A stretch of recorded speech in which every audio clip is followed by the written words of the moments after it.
If you're ready to explore the Hebrew roots of your Christian faith, then grab your Bible and let's get started.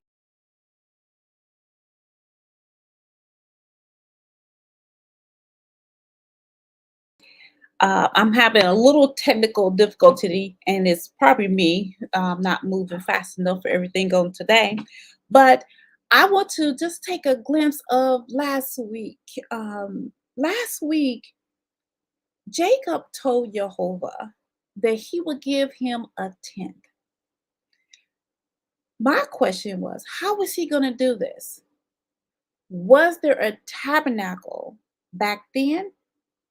But well, we do know that Abraham did give Melchizedek tenth of all that he had. So how was all this going to happen? Welcome to Reconcile the Kingdom, where we working towards becoming a harmony of the whole word of truth. My name is Patrice Robinson, and I greatly appreciate every last one of you who's joining me on this live premiere, and for those who will be joining me on the replay. Most definitely, everyone is welcome and greatly appreciated. So I'm hoping that you are been here a while. Maybe this is your third time visiting, a 30th time, or 300th time, or maybe even your first visit. I welcome you on today. And I'm hoping that you are ready to join a family that does not mind searching the scripture, a family that does not mind, challenging those teachings that we've been receiving for hundreds of years, and does not mind being a committed, dedicated student of the Bible. And you can easily join this family easily by hitting that subscribe button below and that bell. That bell lets you know when I'm live. It also lets you know when there's an update or an announcement that I am trying to send a message to. And hopefully that you're able to see the community tabs in the YouTube channel. And I put messages actually inside there also. So I'm hoping that you able to do that. But that's not the only way that you can support this family. So let's talk about the other ways that you can support by making comment. So if we're going to be a community, we're going to be a family, that means we need to communicate with each other. So please let me know when you're watching this on live or on a replay so we can communicate with one another. Share when you're watching something on a replay or when you're live, because if you're learning something, someone else can learn something. And don't forget to give me a thumbs up. Follow me on Facebook, Instagram, Pinterest, Spotify, YouTube, and YouTube podcasts. Welcome you to follow me in all those areas. And don't forget, we now have the online digital shop that you can shop and donate in the love jar. All of those are different ways that you can support this ministry. Remember, our mission is to lay some foundation of the word. There's so many people who do not understand the word itself. You have to have a balance of the word and the spirit together. So our goal, this ministry goal, is most definitely is to make disciples, starting with the elementary levels and promoting growth. This is the reason for this ministry. So you'll be partnering with me as you support the ministry in these many different ways. I most definitely would greatly appreciate that. Now, since we mentioned shop online, now hopefully everyone remembers on Saturday at 10 o'clock a.m., we will be starting the book of Judges. So I do recommend for you to go to the online shop and order your Judges workbook as we can work together. Here is just the examples of the 5 main components of Judges. So please don't forget to purchase that and be ready for our studies. We have to get ready and pay attention to the word. It's the little things that we seem to miss. Now, I don't want you to forget at the end of this teaching on today that you are able to ask questions. I will address questions at the end, but making comments and sharing is something that you can do throughout the teaching, and most definitely are welcome. So what we're going to take a look at first is always our key points, our recaps from last week. We was on Genesis chapter 28. In Genesis chapter 28, we talked about Jacob's bloodline is the one who would inherit the inheritance. And we seen when Isaac blessed him before he sent him away. So we now know that Jacob is the bloodline to inherit. So we also we read that Esau married into Ishmael bloodline because he overheard Isaac and Rebekah warning to Jacob, which leads me to my questions down below. At least one of my questions. My question was, did Isaac, did Esau not know that his parents were not happy with this marriage? Remember, he married the two Canaanite women first. Did he have any idea that that was not the direction that his parents wanted him to go in order to, especially to continue the inheritance of the blessing that he was going to receive. So I don't think he had any idea, and this is why he ended up marrying one of Ishmael's daughter. Then Jacob's dream with the ladder. I know many people go back and forth with that symbolic dream, or what does it, why did he have that dream with the angels of Elohim ascending and descending? Now, we who are dreamers, we do know that sometimes our dreams are plain and clear to us, and then sometimes our dreams are in symbolic, and which means we have to pray for an interpretation if we don't understand what's going on. My other key point was the covenant, the agreement that Jacob made with Yehovah. Now, he asked specifically these things: safety, provision, peace, and then he would accept Jehovah as Elohim, and he would give him a tenth, which is what the opening questions were about. Now, how is he going to do this? Well, there's a tabernacle back then. Again, we do know that Abraham gave Melchizedek a tenth of all. What we don't know is what happened to that tenth. Where is the tabernacle that he took it to? Where did he take it to? We do know that the tabernacle that was built in the wilderness is a replica of what is in heaven. So, in other words, there's always been a tabernacle in heaven. And of course, we know that Yeshua, the Messiah, is sitting at the right hand of Yehovah. So those are the key points that I have. Of course, last week we didn't do any word study, but I do have the cross-reference um, chapters that we talked about, and the insights. So I think one of the insights, not only about the tithes, because remember the tithes came before the instructions to Moses. Remember the instructions? The Torah instructions, written Torah, did not come until after Mount Sinai. That's when the Yehovah started announcing those commandments. So we know tithes came way before then, before the children of Israel, before Isaac, and of course before Jacob. But recognizing that Ishmael and Esau were both firstborns who did not inherit their firstborn blessings. So it was fascinating that that is something that they both had in common. Now, we're already going to go through chapter 29 on today. So there's a lot we have to go through, but I want to set you up for 29, because chapter 29 is taught to people as Jacob getting what he deserved because he's described as a deceiver.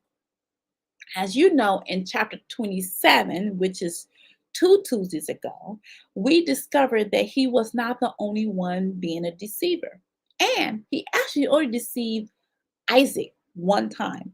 And we heard Esau complaining that Jacob deceived him and when making that agreement and now stealing his blessing, which he did not steal. So this chapter 29 and chapter 30 is all about people teaching Jacob is getting what he deserved. Now, Jehovah's not mocked. Wherever a man weep, you should sow. Now, I do believe that, but I also believe in this chapter It's about the characteristic of the person themselves. Because not everything that we suffer, not everything that we receive, not everything we go through is about what we have reached. And so sometimes there is a mist of spirituality things that's going on. So not everything that we sow is everything that we reap. Sometimes things happen. So we just want to keep that in mind as we go through chapter 29, and of course, as we get into chapter 30.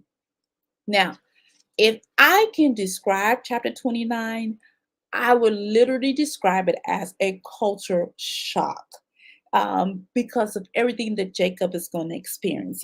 And you will understand that more as we get to chapter 29. So let's get to it. Then Jacob went on his journey and came into land of the people of the east. And he looked, and behold, a well in the field, and lo, there was 3 flocks of sheep laying by it. For out of that well they watered the flocks.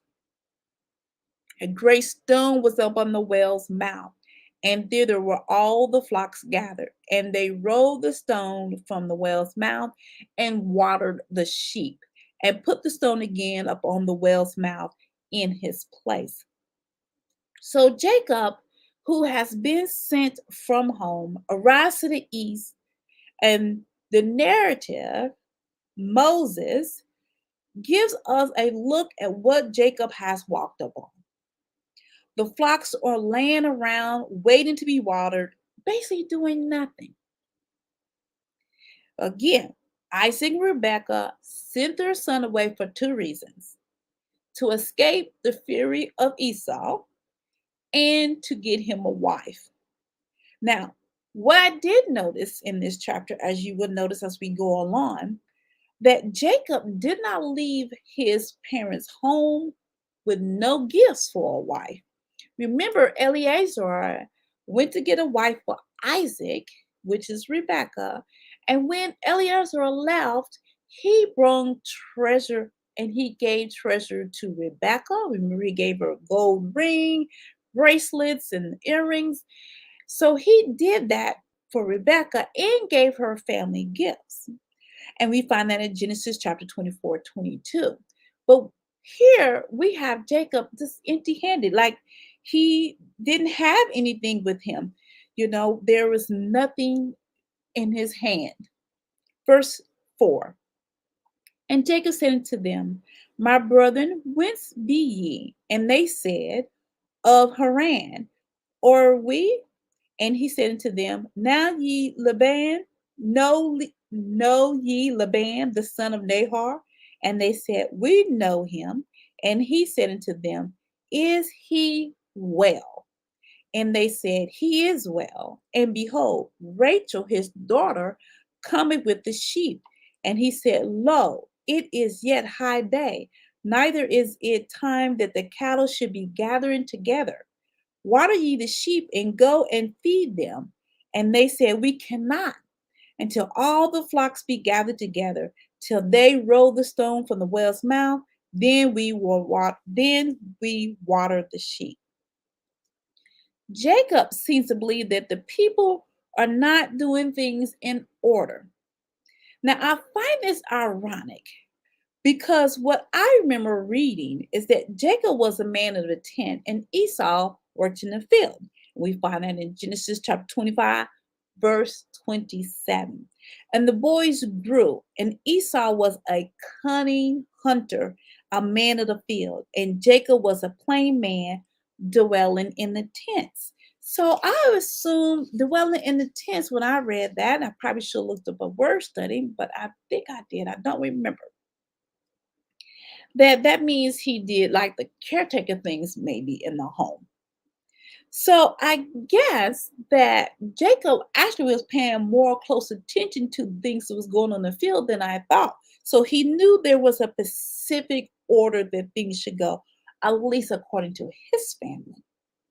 So he comes and make an attempt to correct the people according to the way his family handled things. Jacob has never left home before.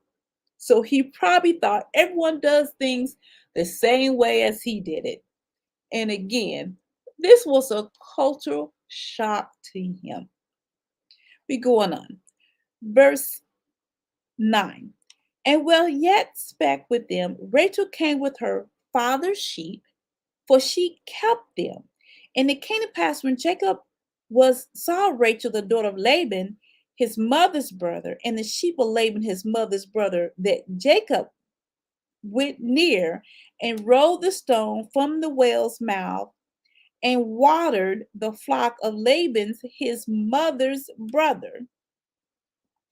And Jacob kissed Rachel and lifted up his voice and wept. And Jacob told Rachel that he was her father's brother and that he was Rebekah's son. And she ran and told her father. Let me make sure I'm on the right page. I seem like I'm on the wrong page. Well, no, I'm on the right page. And he was impressed with Rachel and cut past all the customs and ignore what the men had said according to the way they do things and way they water the sheep and feed the sheep and the timing. So he went past all that to make sure Rachel is taken care of. Now, did anyone recognize that Rachel was a shepherdess? So we looked the word kept because not all word kept means guard. So I looked up the word kept in the Strong, so that's H7462, which is or AWAW. And that means shepherdess for this particular verse. Now, many people don't talk about the women that were shepherds. We hear about David was a shepherd and everyone else was shepherd, but you rarely read and give the acknowledgement of the women who were shepherds.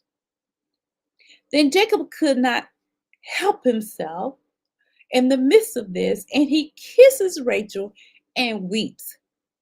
He felt love at first sight. Now, Jacob introduced himself as Laban's brother, not his nephew.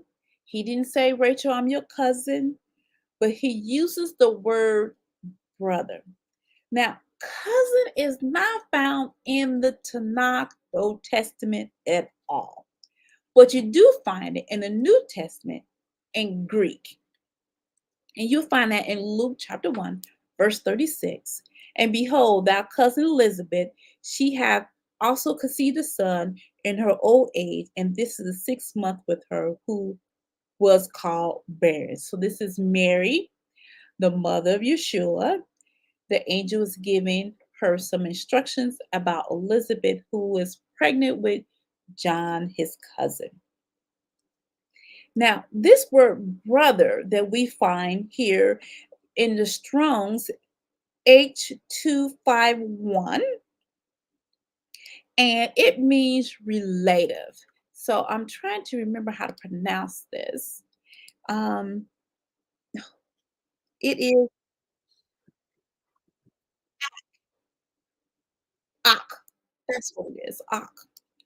And so this is a relative instead of saying cousin. Now, and again, I find this ironic because we do find the word nephew in the Tanakh. We find that in Genesis 14:12 as Lot's relationship with Abraham. So we do find the word nephew. So I guess it depends on who was translating this.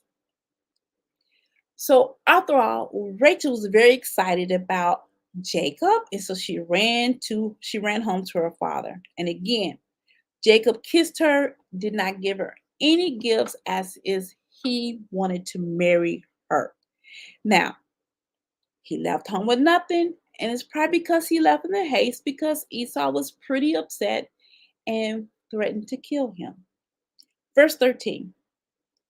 And it came to pass when Laban heard the tidings of Jacob, his sister's son, that he ran to meet him and embraced him and kissed him and brought him into the house. And he told Laban all these things. And Laban said to him, surely thou art my bone and my flesh. And he abode with him in the space of a month. So he was with him for about a month. So Laban believed and excited about Rebekah's son, and Jacob had time to tell his uncle everything that has happened and why he is there. And again, he remained there for a month. But I did not notice that there was any conversation about Rachel at this time. No conversation about Rachel. We go to verse 15. And Laban said to Jacob, because thou art my brother, shouldst thou therefore serve me for naught? Tell me, what should thy wages be? And Laban had two daughters. The name of the elder was Leah, and the name of the younger was Rachel. And Leah was tender-eyed, but Rachel was beautiful and well favored. And Jacob loved Rachel, and he said, I will serve thee 7 years for Rachel thy younger daughter. And Laban said, it is better that I give her to thee than I should give her to another man. Abide with me.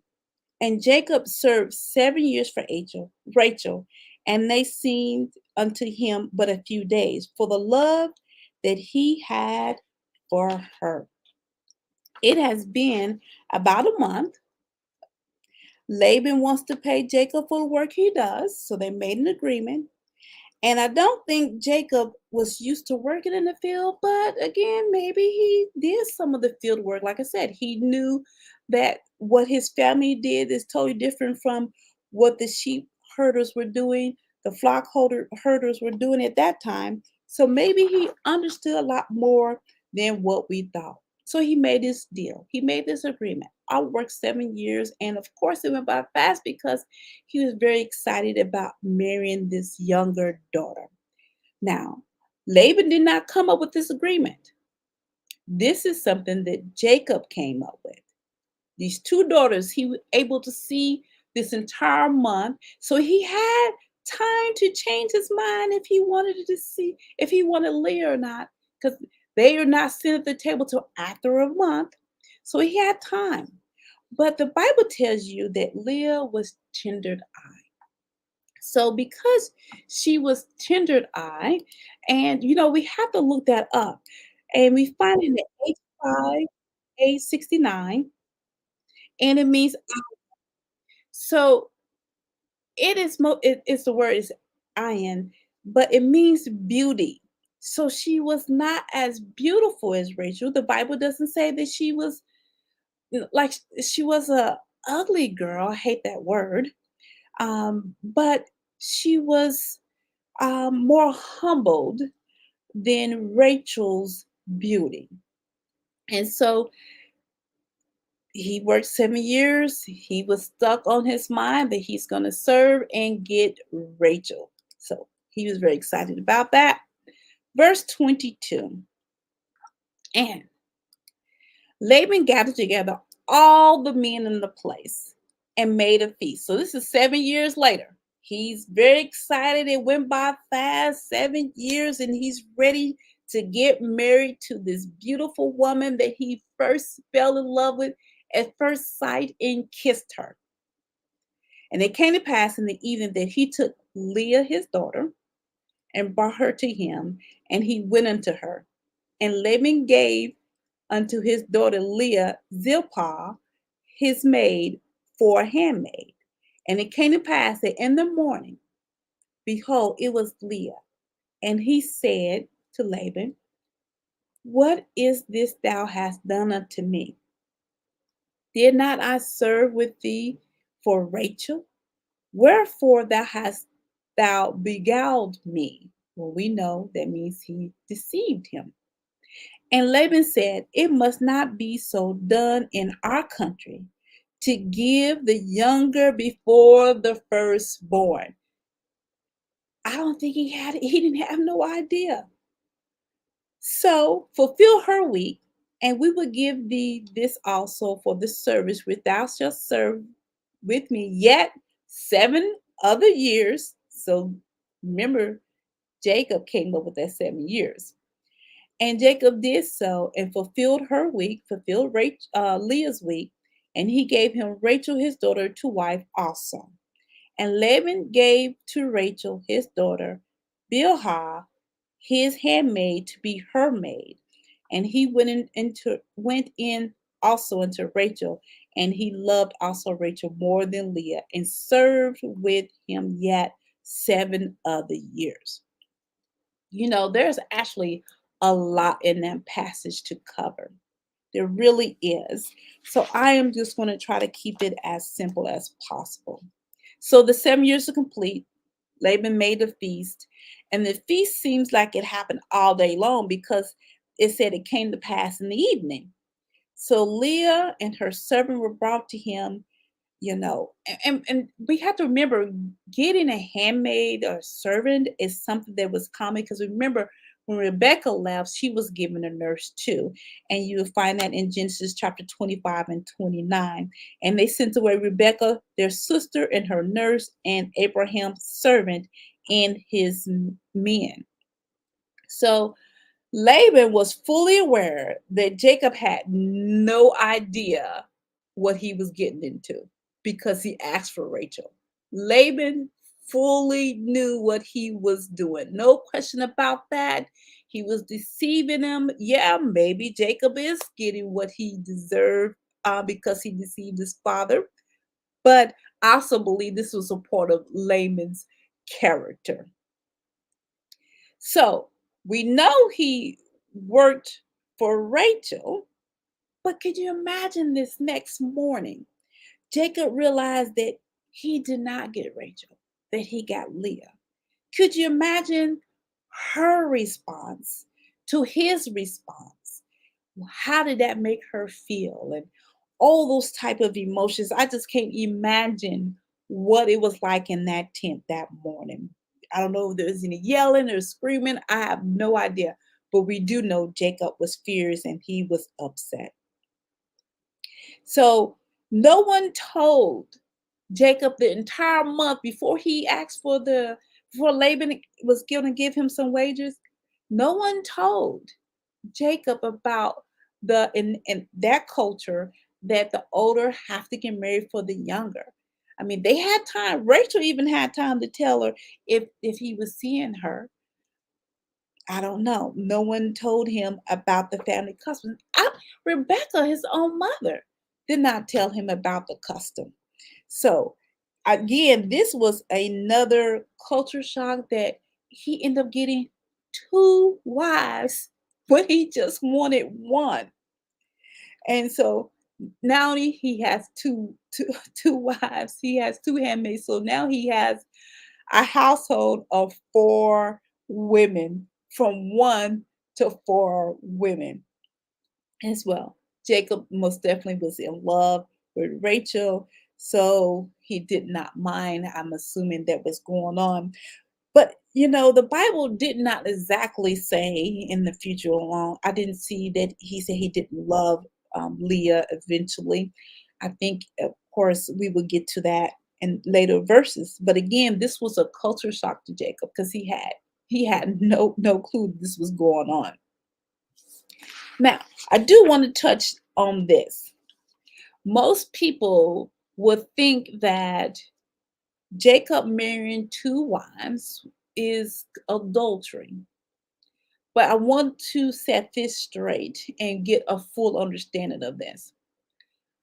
The commandment, the instruction, the law of adultery did not come until Mount Sinai. That's after doing Mount Sinai when the commandment started. But the written commandment to Moses did not come until then. So adultery cannot apply prior to Mount Sinai. So there was a standard in the time of Jacob, Abraham, Isaac, and all those type of things, but adultery was not one of them. And we of course know that Abraham married his sister, and we know when it comes to the Torah after Mount Sinai that you're not allowed to do that. So we cannot bring in that instructions and apply it prior. It always go afterwards. Okay. Hopefully we got to understand of that. Verse 31. And when Yehovah saw that Leah was hated, he opened her womb. But Rachel was barren, and Leah conceived and bare a son, and she called his name Reuben. For she said, surely Jehovah hath looked upon my affliction. Now therefore my husband will love me. And she conceived again and bare a son, and said, because Jehovah hath heard I was hated, he hath therefore given me this son also. So she called his name Simeon. And she conceived again and bare a son, and said, now this time will my husband be joined unto me, because I have borne him 3 sons. And therefore was this name called Levi. And she conceived again and bare a son. And she said, now will I praise Yehovah. Therefore she called his name Judah and left barren. So now she has 4 sons that she seems to believe having the children will connect her and Jacob to be husband and wife, like she probably witnessing between Rachel and Jacob. So she wanted to be treated like a wife. So she's not been treated like the wife that she's supposed to be. But we do know that Jacob and her are sleeping together, but we don't know what else is going on. So I want to bring your attention to First Peter chapter 3, verse 7. And this is it's important to see this because Leah was not treated as a wife should be. And this is why she felt hated. And this is why she was desperately trying to get the attention, the love, and the support that she deserved from Jacob. And so because of this, I want to read this verse to you. Verse 7, again, 1 Peter 3 and 7. Likewise, ye husbands, dwell with them according to knowledge, giving honor unto the wife as unto the weaker vessel, and as being heirs together of the grace of life, that your prayers be not hindered. So it's important to understand as a husband, your prayers can be hindered according to the way you treat your wife. Because remember, a husband has to treat the wife as Messiah treats his bride. So a husband can have his prayers hindered for those particular reasons. So it reads that Leah had a relationship with Yehovah. At least she was praying to him. She was talking to him about what was going on and how she felt hated. And so her womb was open, but Rachel was barren. So Leah has 4 sons. Reuben, which is the firstborn who breaks the matrix, is his name was based off of my affliction. Simeon, because she was hated. Levi, because she wanted to be joined with her husband. And Judah, praise to Yehovah. So these are the 4 sons that are born at this moment.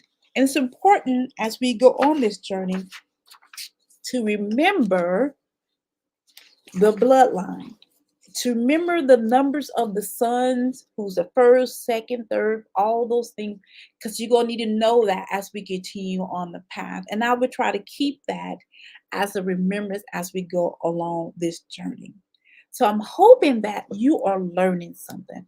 I'm hoping that you are getting in and understanding things. And if you have any questions, you most definitely can give those questions to me at the replay. I'm encouraging you to make comments and most definitely subscribe if you have not. As always, Every word that proceeds out, I said that wrong. As always, man does not live by bread alone, but every word that proceeds out of the mouth of Jehovah. So don't forget to join me on Saturday at 10 o'clock a.m. as we begin our studies in the book of Judges. So don't forget to shop online. Get your Judges workbook so we can work together. And may Jehovah bless you and keep you and have a blessed rest of the week. Thank you.